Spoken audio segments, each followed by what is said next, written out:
Bonjour, nous sommes dans une autre édition de Fantastique et aujourd'hui nous avons beaucoup de sujets intéressants à aborder. D'abord, nous allons parler du sport. Notre correspondante Anna a une histoire avec le vainqueur du marathon. Voici ce qu'il a dit. Bonjour, nous sommes ici avec Luc Bruni, les champions de la demi-marathona internationale de Rio de Janeiro. Luc, bonjour. Bonjour. Parle-toi, il est de la préparation physique pour prouve. Bon, pour prouver, je me suis préparé avec beaucoup d'entraînement, une bonne alimentation, tout équilibré. Et quelle est la plus grande dans un course comme ça? Le climat. Rio de Janeiro est la plus chaude cité, je suis connaître. Merci, félicitations. Merci. Merci Anna, c'est très difficile de gagner une course comme ça. Imaginez marcher cette distance. Aussi dans le sport, aller au football. Notre reporter mire la ligne avec les joueurs brésiliens Romarinho, qui n'est moi de la nouvelle location Grand Lyon. Tamires a ligne, parlez-moi.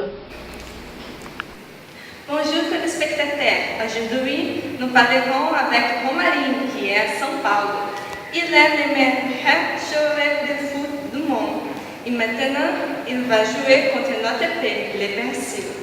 C'est vrai, Romarinho firmou un contrat avec les Lions et aujourd'hui il est le premier joueur en France. Il va entraîner avec son équipe. É muito emocionante para mim estar podendo jogar agora num dos melhores times da França. Romarinho, comment ça va? Oui, ça va. Vous êtes heureux de jouer au Lyon? Ah oui, mais j'ai la nostalgie de la ville que je suis né. Rio est ma famille. C'est très difficile pour moi habiter dans cette ville où tout le monde parle une langue différente. Combien de temps vous resterez en France? Je ne sais pas. Mon contrat finira l'année prochaine. Toutes les personnes parlent que vous êtes les meilleurs joueurs de l'actualité. Comment vous êtes étant l'idole de tous les enfants du monde? Ah, merci pour l'idole. Mais je pense que je ne suis pas le meilleur du monde. Pour moi, le plus fantastique joueur, c'est Pelé. Il est mon inspiration. Merci beaucoup Romarinho, c'est tout. C'est vraiment génial de voir le football français faire des grandes dédicaces de ces jeunes. Maintenant, nous allons réussir. Notre journaliste Tatiana a interviewé la grande chef parisienne Valérie et enregistré ce magnifique domaine avec les droits à une recette à la fin avec la chef Isabelle. Cette recette était appréciée dans les plus renommés restaurants de France. Avec vous. Bonjour à tous, je m'appelle Tatiana et je vais faire une interview avec le chef Virginie Leclerc. Bonjour Virginie, c'est un plaisir de recevoir. D'abord, de parler un peu de sa carrière. Bonjour madame. Bom, ma formazione è totalmente formale. Tutto è commencé à la maison en percevant ma mère, à la cuisine. Après ça, j'ai étudié histoire de l'art, puis j'ai travaillé au Brésil. Virginie, depuis que vous avez commencé votre carrière de cuisson, quelque chose a changé ou continue comme d'habitude?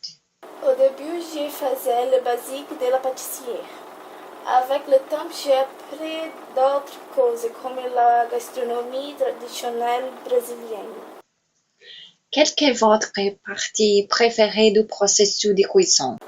Choisis les recettes de l'entrée au dessert et penser ce qui va bien avec quoi. Il faut harmoniser avec un bon vin français aussi. Virginie, qu'est-ce que vous pensez de l'importance d'avoir une pensée critique dans la cuisine? C'est quand les gens mangent et se souviennent d'un plat ou la soirée de leur enfance. Qui préférez-vous? Cuisiner pour ses clients ou pour ses amis? Les amis, c'est beaucoup plaisant. Mais ce que je préfère, c'est de ne pas cuisiner et aller manger chez mes amis. Virginie, je vous remercie de votre interview. Merci. Maintenant, nous allons avoir une recette. Adieu. Merci à tous. Merci pour cette interview. Il faut que les gens sachent que cuisiner, c'est pas une nécessité, mais un plaisir. Bonjour mes amis, ça va bien? Aujourd'hui, nous irons apprendre une recette très facile et rapide. Et la meilleure, elle est très délicieuse. Alors, nous allons mettre la main au travail. On commence! La recette de petit gâteau. Les ingrédients. D'abord, il faut voir les ingrédients. 200 g de chocolat noir. 2 cuillères à soupe de beurre sans sel. 1 quart tasse de sucre. 2 cuillères à soupe nouveau de farine de bleu. 2 œufs entiers, sans la peau de la jaune. 2 jaunes, sans la peau aussi. Produit de chocolat. La préparation. Maintenant, c'est très important de suivre les informations pour la préparation. Faites fondre le chocolat noir et le beurre au bain-marie. Battez les œufs et les jaunes avec le sucre au bateau jusqu'à la crème reste claire. Ajoutez le chocolat fondu et la farine de bleu avec la crème claire, mélangez avec une spatule. Après, bourrez le moule, passez le pot de chocolat et mettez la pâte. Préchauffez le four pour 30 minutes et légèrez la cuve pour 10 minutes en feu haut jusqu'à le petit gâteau grandir. Mais le milieu devrait être cru. Le moulanger, il devait être chaud. Disposez sur le plat, accompagné d'une boule de crème glacée. Bon appétit! Il suffit de regarder, cette question est déjà salivée. Je vais changer de sujet. Ensuite, notre correspondante au Brésil, Adriana, interviewera la Française Sandine, qui expliquera un peu ce qui se passe quand l'amour parle plus fort.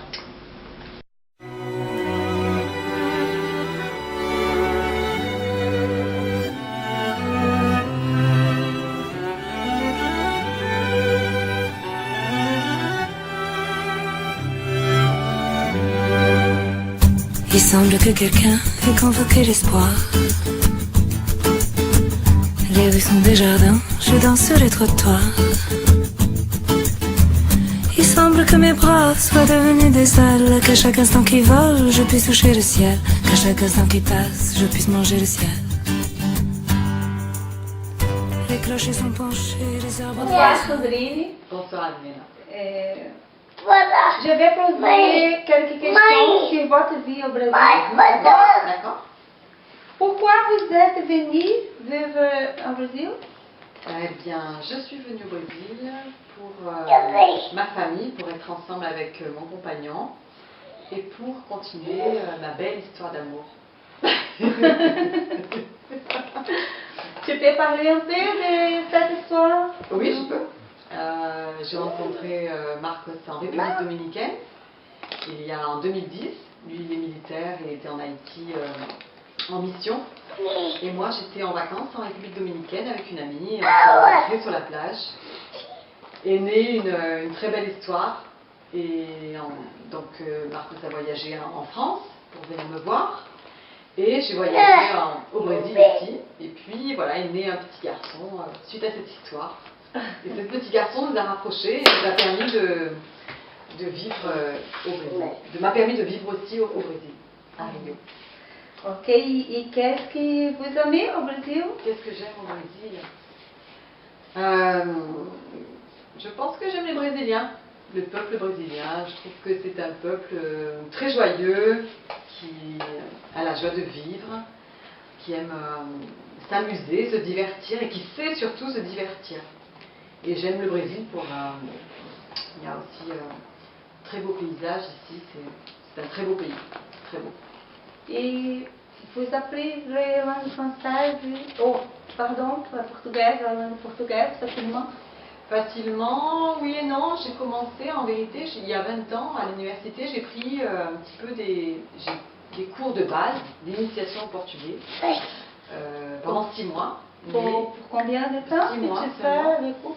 6 mois seulement, à l'université. Mais après, j'ai plus du tout pratiqué.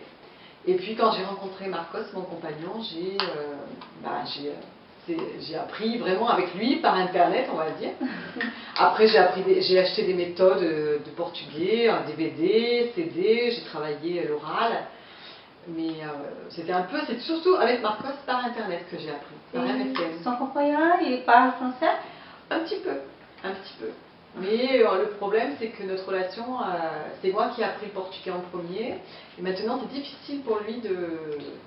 J'essaie de lui enseigner le français, mais c'est plus difficile parce qu'on a commencé... Moi, j'avais besoin d'apprendre le portugais. Et on a commencé à apprendre à parler comme ça. Tu as un Gianni au Brésil. Et quelle est la nationalité de Julian?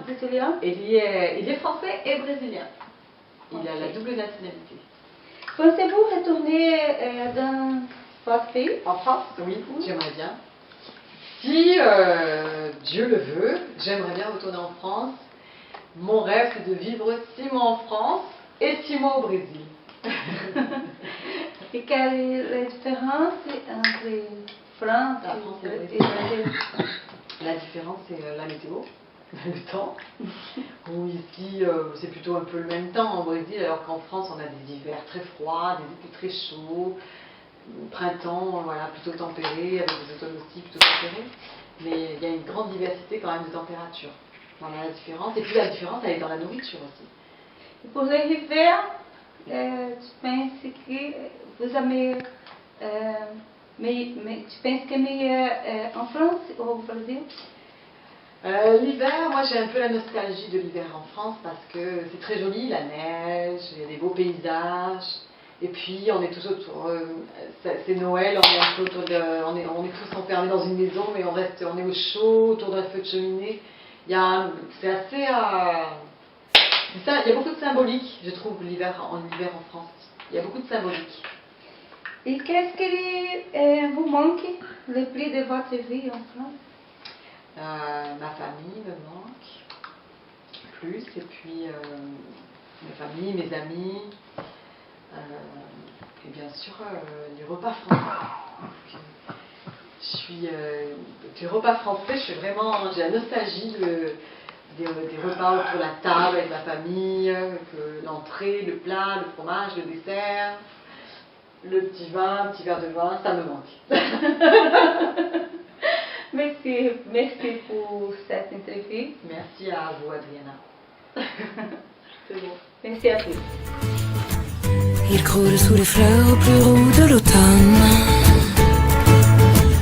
La neige ne fond plus, la pluie chante doucement. Et même les réverbères ont un air impatient. Et même les cailloux se donnent l'air important. C'est toujours bon de connaître de notre culture pour savoir ce qui se passe dehors de la France. Notre dernière question est celle d'une exposition d'art qui se déroule à l'école des beaux-arts de l'université brésilienne. Avec vous, Wagner. Bonjour à tous.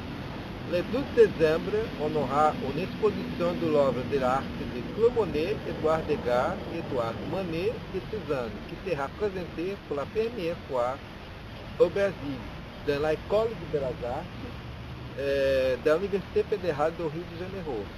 Il s'agit d'une collection de 27 œuvres d'art de la collection du Musée d'Orsay, à Paris. Elle est une des plus importantes du monde, dédiée à l'art du 19e siècle et du cerveau au mouvement impressionniste qui a donné naissance à l'art moderne. Les travaux seront exposés au premier étage du bâtiment du rectorat. Maintenant, va parler Bruno, il va continuer l'explication.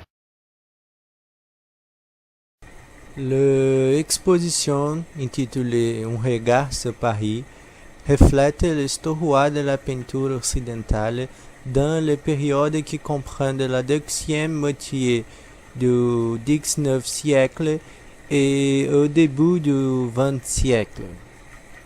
L'exposition est divisée en 2 modules thématiques. La vie urbaine est l'auteur et Paris est une fête, Maintenant, une vedette tous les jours marquée par la construction de grands boulevards, des marchés et des jardins publics.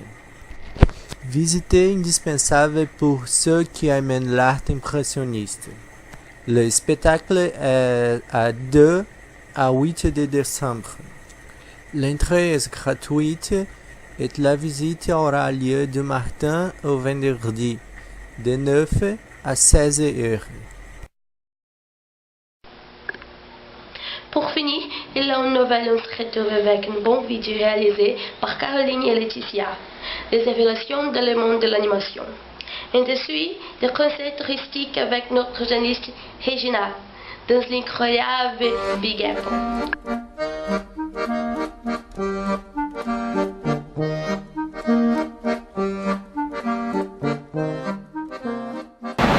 Bonjour mes amis, aujourd'hui je suis ici à la Times Square. Il pleut, en fait il neige un peu. Je suis très heureuse parce que ici il y a beaucoup de lumière et de magie. Regardez.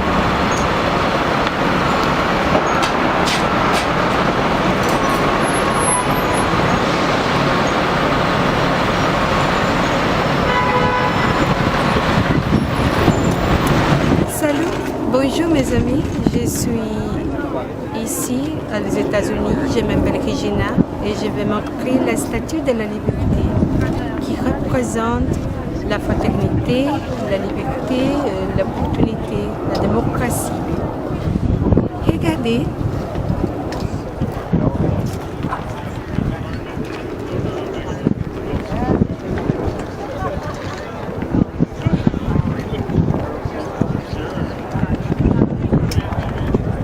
Au revoir, à tout à l'heure. C'est fini de fantastique, un programme avec richesse de la culture, divertissement et nouvelles.